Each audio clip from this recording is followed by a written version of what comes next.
If the elements of graphic design are the building blocks, then the principles are the rules that hold everything together.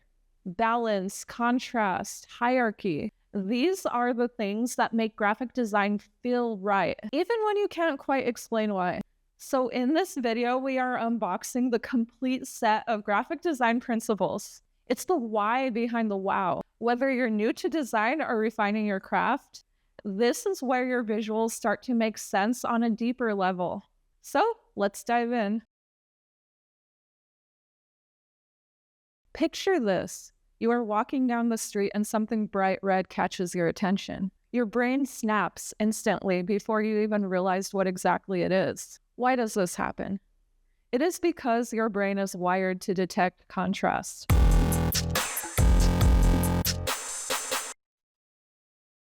Today we are diving deep into the psychology behind contrast, the science, the particles, the perception, and how this invisible force shapes everything from design to your daily life. Our brain has been wired to notice differences: movement against stillness, light against dark, predator against environment. Contrast originally wasn't about making things look pretty. It is actually there in our brains to make sure that we don't get eaten. In fact, neuroscientists describe our vision system as a contrast amplifier. Neurons don't just see color or light. They see fire when they detect a difference between one area and another. And that is why black text on a white background works so well. It is not just design convention. That is literally the way your brain prefers to process information. Let's zoom in a little further on a particle level. Contrast exists everywhere. Hot and cold, dense and sparse, charged and neutral. Design unconsciously mimics this natural principle. Placing a heavy, bold element next to something that is light and airy naturally creates balance. You can think of contrast as the gravity that is keeping your design orbiting together rather than falling apart. When opposites meet, that's where we see energy. That is when the eye locks in. It is the same principle whether you're looking at a nebula, a painting, or a poster. Okay, so let's talk about the types of contrast. First up, we have color contrast. Color is emotional. Red raises heart rates. Blue calms. But if you put them side by side, then boom, your brain experiences tension and drama. Designers can use that to direct attention or spark an emotion, even manipulating moods. And next up, we have size contrast. Our brains love hierarchy. A bigger shape, it screams importance. A smaller one, it whispers context. Without contrast, everything shouts at the same volume. And if everything is shouting, then the viewer just checks out. And next we have shape contrast. Mixing geometric and organic shapes activates curiosity. It's like a puzzle for the brain. Psychologists, they call it the novelty effect. Our attention spikes when we see something that is unexpected. And last but not least, we have texture contrast. Texture tricks our brain into feeling design. Smooth against rough creates tactile illusion. That is why pairing a matte background with glossy lettering feels luxurious. Okay, here's the kicker. Contrast doesn't just make things look pretty. Psychologists who study eye tracking, they find that people scan posters in a very predictable way. They are always drawn to the areas of the greatest contrast first. Contrast is basically like the compass of design. Think about headlines, call to action buttons, or even warning signs. All of these rely heavily on contrast psychology to demand attention. And not all contrast has to scream. Subtle contrast is like a good conversation. It is measured, it's layered, it's intriguing. And extreme contrast, it's like shouting in a crowd. It works, but it better be worth it. As designers, we have to choose our moments. So part of my personal process is that I sit down and I ask myself, what do I want people to notice first? And then I build a secondary contrast around that. And as for what I use to do that, that really depends on the project. Sometimes it's color, sometimes it's size, sometimes texture, and the rest is negative space, so the main elements could shine. See the difference? One is forgettable, and the other one tells our brain exactly where to look. So here's the deeper truth. Contrast isn't just about visuals. It is about storytelling. Every story needs tension. Every brand, it needs an identity. Contrast, it creates difference. And difference is what makes us remember. So next time that you are designing, just remember, you're not just arranging shapes. You are actually working with the psychology of attention and emotion. Contrast is the secret language that our brains naturally speak fluently. But okay, thanks for spending time with me today. I hope this video sparked something in you. And if it did, please give it a like and subscribe. And share in the comments, how do you use contrast in your design work? But that's all I have for you for now. See you next time. Bye. Graphic design is basically just controlled chaos. But here's the secret. Without alignment, it is just chaos. Alignment is the unsung hero of graphic design. It's not flashy, it doesn't scream for attention, but it is the principle that makes your design feel intentional, balanced, and professional. So today we're going a little deeper than just left, center, and right. We are going to talk about why alignment matters on a philosophical level and how it could help transform your work from amateur to polished. So without further ado, let's dive in. Think about alignment as the gravity for your design work. It holds everything together. When everything aligns, the brain feels calm. And when they don't, your brain starts twitching. It is kind of like when you see a crooked painting on a wall and you can't help yourself but fix it. Alignment is the thing that says these things belong together. It is not just lining things up on a grid because it told you. It is about creating and forming relationships between your elements. It gives them a sense of belonging to each other. So there are 4 basic types of alignment: left, center, right, and justified. Left alignment, it is classic and easy to read. It is efficient and clean. Center alignment, great for titles, formal invites, and anything needing a bit of symmetry. Right alignment, it is edgy, modern, kind of more unexpected. It works well in small creative doses. And justified alignment, it makes everything look like a perfect rectangle, but it can leave those awkward rivers of white space around your text, which personally I'm not a fan of. Some designers love it. So how about we talk about why alignment works? Why do we even like alignment? And why does our brain freak out when things are misaligned? It comes back to human psychology. We as humans, we look for order in everything. That is how we're able to process information faster. Alignment gives our eye a pathway and a rhythm. You can think of it like choreography. If everyone is on stage dancing in sync, it is very satisfying. And if you see one dancer that's a little offbeat, then it becomes distracting. It's like you can't stop looking and you can't unsee it.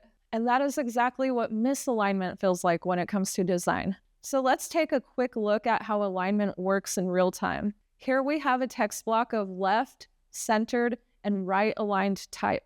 Spend a moment and take a look at it and see how it feels to you. Which one feels natural? Which one doesn't? These are the kind of questions that we have to ask ourselves as designers. The next thing we often get to do as designers is align text with logos. If you align your logos or your icons with supporting text, that gives the viewer context. The relationship between them is clear instantly. So here we have a chaotic body of text.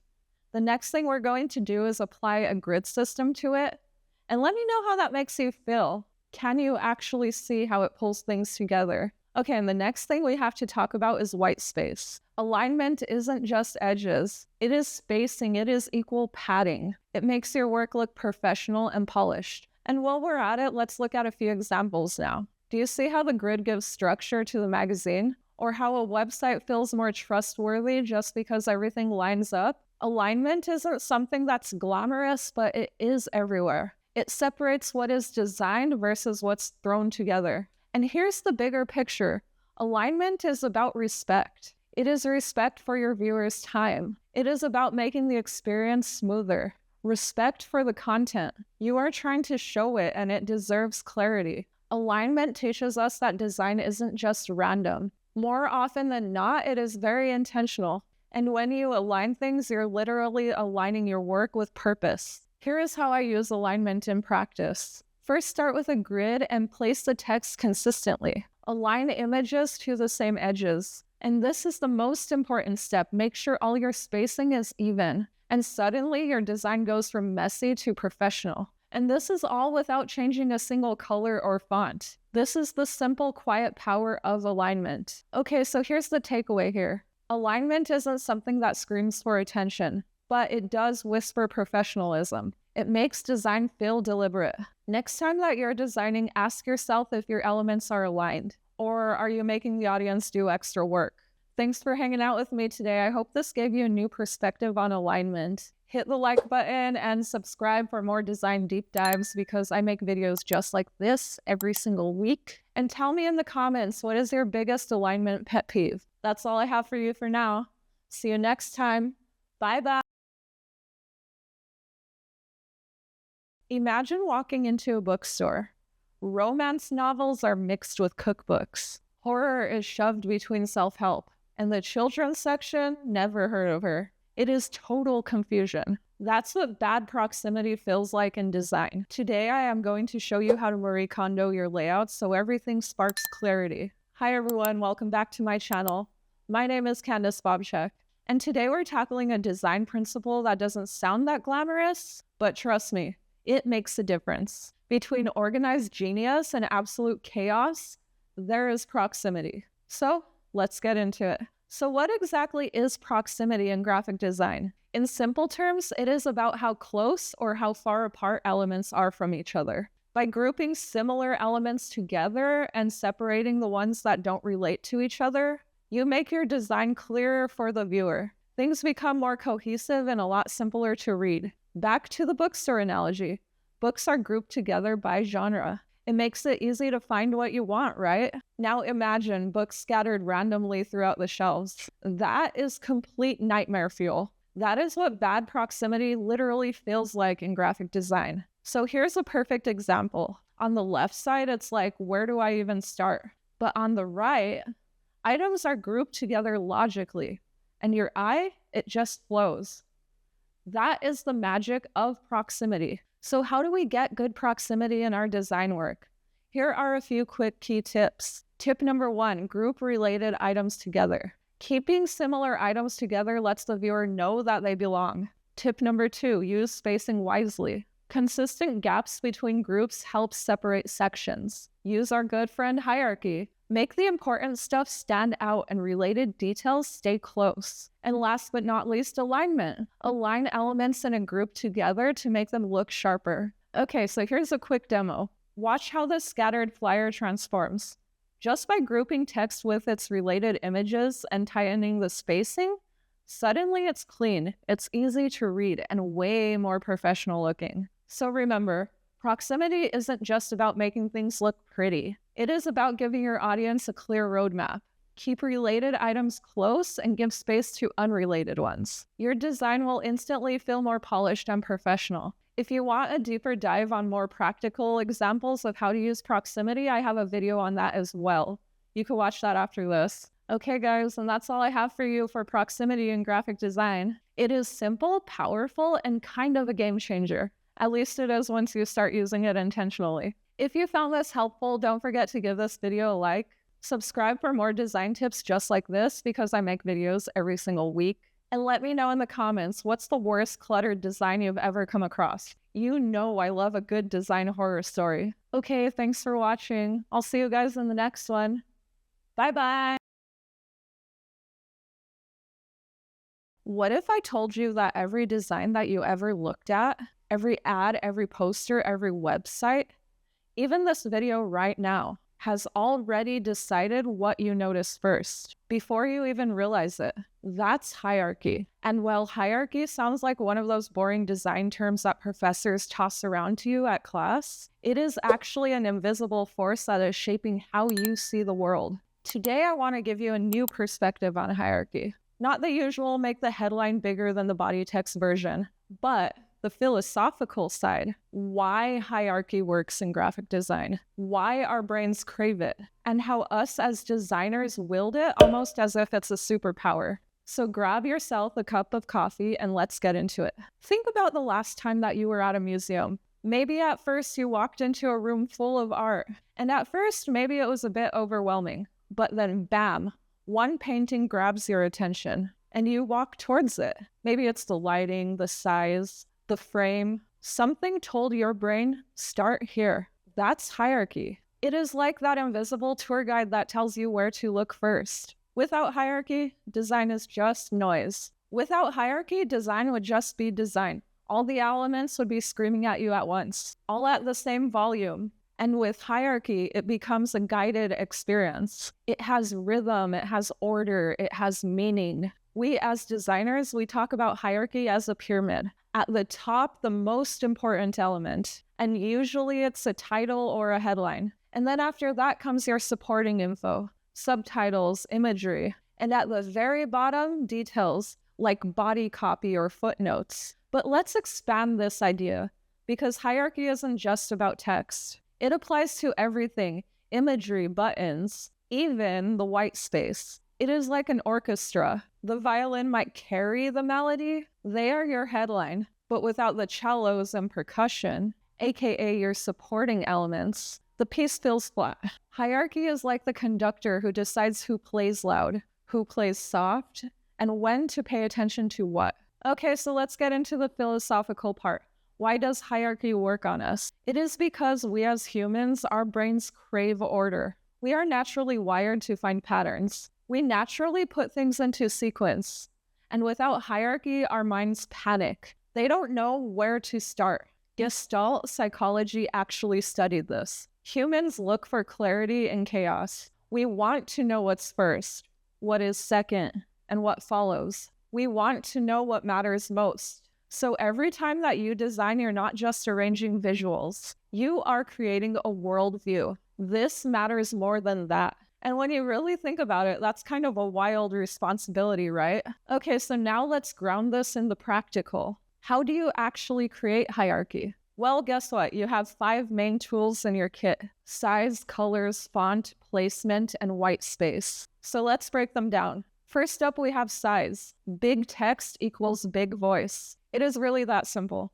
Your headline should look like it's shouting from the rooftop, and your body copy more of a polite whisper. And next, we have color. We already talked about contrast on this channel. That grabs attention. Bright red on black, it screams a lot louder than a pale gray on white. Just make sure that you're not sacrificing readability. No one likes a neon yellow headline that just burns your eyes. And then third, we have fonts. We've talked about this on the channel as well.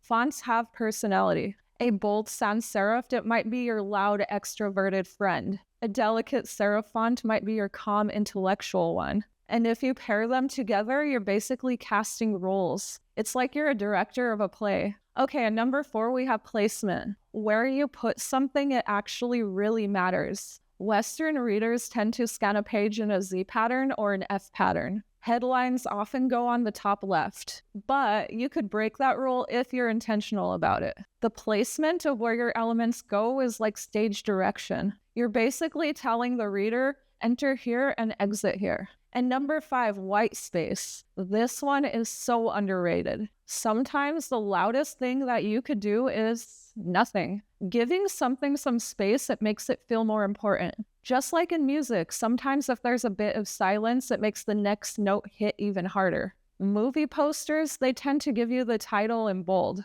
The star actors are always a little smaller, and the fine print, it's way down at the bottom. That right there is hierarchy at work. Magazines, they're the masters of drawing you in with a huge headline. Then they kind of layer the supporting text after that, usually like around the model's face. And good hierarchy, it feels seamless. You don't even notice it. Whereas bad hierarchy, it feels like you're standing in a crowded bar. You know, when everyone's yelling at the same time and all you want to do is get the hell out of there. Yeah, please, don't be that designer. Okay, so here's where it gets really interesting, because hierarchy, it isn't neutral. It is not about just design, it is about persuasion. Think about ads. The discount price, it's always huge. And the catch, that's always in tiny fine print. That is hierarchy right there, being used to manipulate you. Or there's even the example of news design. The headline is always in a big, bold font, and that usually shapes how the reader perceives the story. It's always about what is emphasized and what is buried. So yeah, I hate to break it to you, hierarchy isn't just about making pretty layouts. It is about the power of persuasion. And as designers, we have the power to decide what deserves that attention. That power comes with responsibility. To be clear, to be honest, and not to bury the truth in a 6-point type. And here's a little peek into my thought process when I'm choosing hierarchy in real time. First, I ask myself, what is the star of the show? Maybe it's the event title. I make that thing big. And then I ask myself, what is the next bit of important information? And usually if we're talking about a poster, it is like the date, time, and location. And I make that a little smaller than the headline. And then lastly, it's usually the details. And that could go towards the bottom in a very much quieter font. It's not random, it's storytelling. You are guiding the viewer through a narrative. First this, then that, then the rest. So here's the big takeaway. Hierarchy, it isn't just a principle of graphic design. It is actually the backbone of visual storytelling. It guides our attention, it creates meaning, and sometimes it even manipulates. And that means as a designer, you're not just decorating. You are directing, you are deciding what gets the spotlight and what fades into the background. So next time that you're designing, ask yourself what deserves the spotlight. Because if you don't decide, then chaos will ensue. Okay guys, thanks for hanging out with me today. If this gave you a new perspective on hierarchy, feel free to like this video. Hit that subscribe button for more deep dives. And tell me in the comments, what's the sneakiest way that you have ever used hierarchy? I would love to know. That's all I have for you now. Okay, see you next time. Bye. Okay, real talk.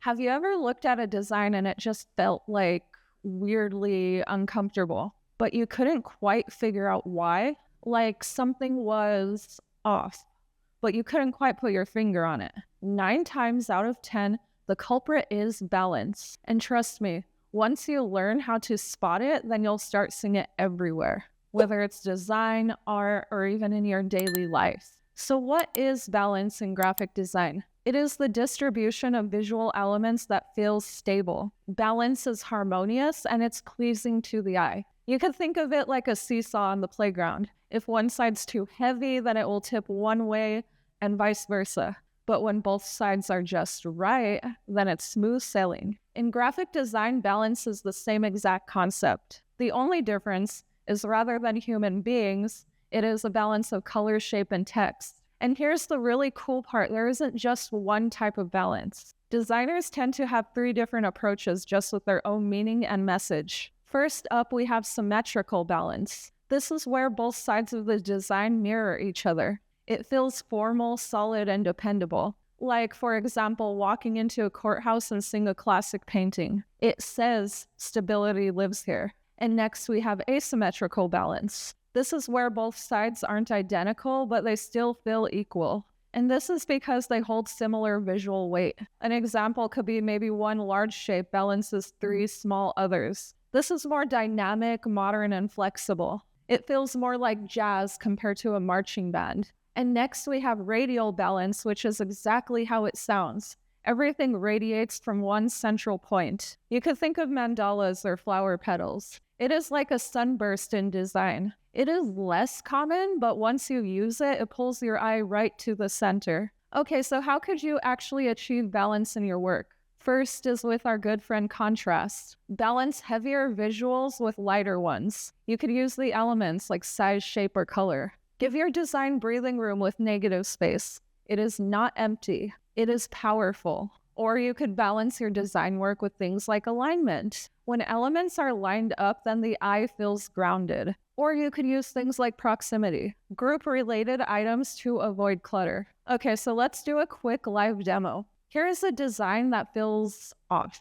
As you can see, the text feels too heavy on one side, and the images, they kind of all look like they were an afterthought. This is what happens when we resize the text and align it with these images. And just for good measure, let's give the whole work some breathing room. Okay, perfect.